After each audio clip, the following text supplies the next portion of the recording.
গত বুধবার বাংলাদেশের প্রধানমন্ত্রী তারেক রহমানকে পাঠানো এক চিঠিতে শুভকামনা জানিয়েছেন ডোনাল্ড ট্রাম্প।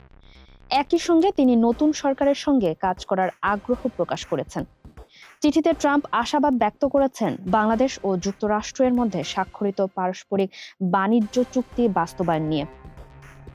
তারেক রহমান কার্যকর উদ্যোগ নেবেন যা দুই দেশের কৃষক ও শ্রমজীবী মানুষের জন্য ইতিবাচক ফল বয়ে আনবে।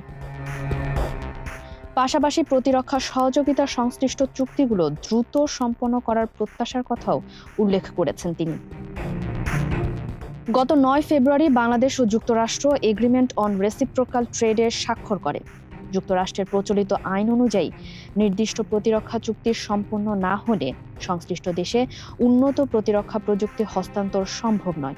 সে কারণে ট্রাম্পের চিঠিতে প্রতিরক্ষা চুক্তির বিষয়টি বিশেষ গুরুত্ব পেয়েছে। এই চুক্তিগুলো নিয়ে দুই দেশের মধ্যে ৫ থেকে ৬ বছর ধরে আলোচনা চলছিল।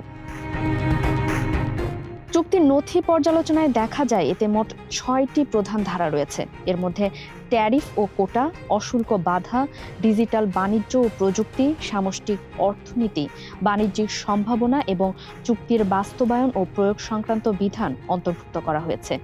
আন্তর্জাতিক সম্পর্ক বিশ্লেষকদের মতে জ্বালানি নিরাপত্তা, খাদ্য সরবরাহ এবং প্রযুক্তিগত সহযোগিতার ক্ষেত্রে এই চুক্তি বাংলাদেশের জন্য নতুন সুযোগ তৈরি করতে পারে। তবে এর বিপরীতে নীতিগত সমন্বয়, রফতানি নিয়ন্ত্রণ, সামরিক ক্রয় সংক্রান্ত সীমাবদ্ধতা এবং আইন সংস্কারের মতো একাধিক বাধ্যবাধকতাও যুক্ত হয়েছে।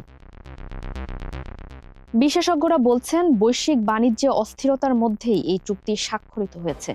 এরই মধ্যে বাংলাদেশ বোয়িং থেকে ১৪টি উড়োজাহাজ কেনার আগ্রহ দেখিয়েছে এবং ভবিষ্যতে আরও কেনার সম্ভাবনাও রয়েছে।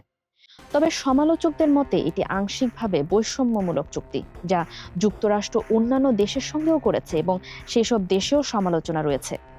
কারণ রেসিপ্রোকাল ট্যারিফ নীতির ফলে বৈশ্বিক বাণিজ্য ব্যবস্থায় চাপ তৈরি হয়েছে এবং ক্ষতিগ্রস্ত দেশগুলোর জন্য ডব্লিউটিওতে আইনি প্রতিকার পাওয়া কঠিন হয়ে পড়েছে।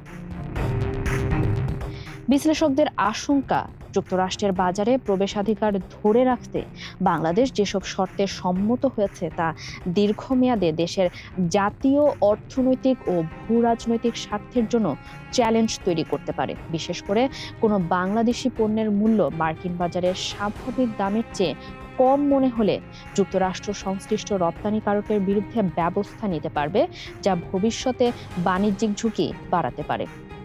ফারিহা আহমেদ, মানবকণ্ঠ।